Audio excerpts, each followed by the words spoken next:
Dans un épisode précédent, on avait créé avec Local by Flywheel un site, notre site de test. Aujourd'hui, on va voir ensemble comment on fait pour gérer différents sites et pourquoi pas même dupliquer des sites pour nous éviter à avoir de télécharger des thèmes ou des plugins d'un site à l'autre, toujours en local et toujours avec Local by Flywheel. Vous êtes prêts? C'est parti. Alors, comment on va faire ça? Tout simplement, ici, j'ai un site qui existe déjà. Ici, j'ai plein d'autres sites. Alors, pour faire une copie, imaginons que je veux faire une copie de ce site, alors lequel je vais prendre celui-ci par exemple. Déjà, je vais cliquer sur Start pour que mon site, alors voilà, pour bien que vous voyez, je le mets là, pour que le site commence et soit en ligne, je vais cliquer sur Start.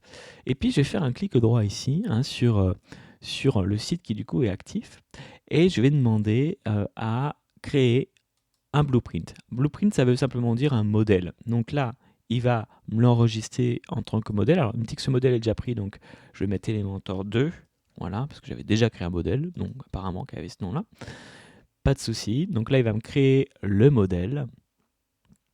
En plus, je ne peux pas tricher au niveau du chrono pendant qu'il fait ça, parce que même si je mettais sur pause, le chrono continue. Alors j'espère qu'il sera assez rapide.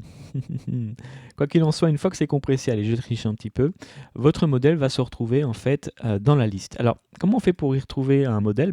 Au moment où vous allez créer un nouveau site, vous voyez qu'ici, vous pouvez décider d'utiliser un modèle. Donc j'ai déjà Elementor. Bon, Elementor 2 n'est pas encore prêt, mais il est déjà ici.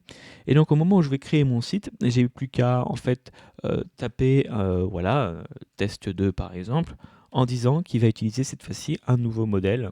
Donc si je prends Elementor par exemple, et là, du coup, il va aller en fait copier ce qu'il avait déjà fait sur le site, donc tous les fichiers, tous les thèmes, les plugins et la configuration pour me faire gagner du temps. Et donc du coup, vous pouvez très bien vous créer ce qu'on appelle des templates, des blueprints avec tel et tel plugin que vous aimez bien en local pour pouvoir les cloner facilement, pour pas avoir à tout refaire. Donc là, si je vais aller voir, j'ai plus beaucoup de temps, mais c'est pas grave. Je vais aller voir quand même à quoi ça ressemble. Ce site, on va voir qu'en fait, il va aller prendre... Ah, je stresse, j'ai plus de temps. Il ne reste plus que 2 secondes. Si je vais aller voir ce site, il veut pas là. Je vais voir qu'en fait, il va avoir un design différent. C'est la seule chose que je voulais vous montrer.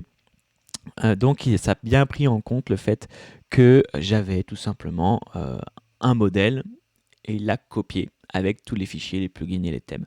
Voilà, c'est vraiment une option très puissante que vous pouvez trouver dans Local by Flywheel. Donc autant se simplifier la vie comme ça si vous avez plusieurs sites à créer. J'espère que cette astuce vous aura plu. On continue notre exploration de Local by Flywheel avec d'autres tutos qui arrivent très prochainement. À bientôt.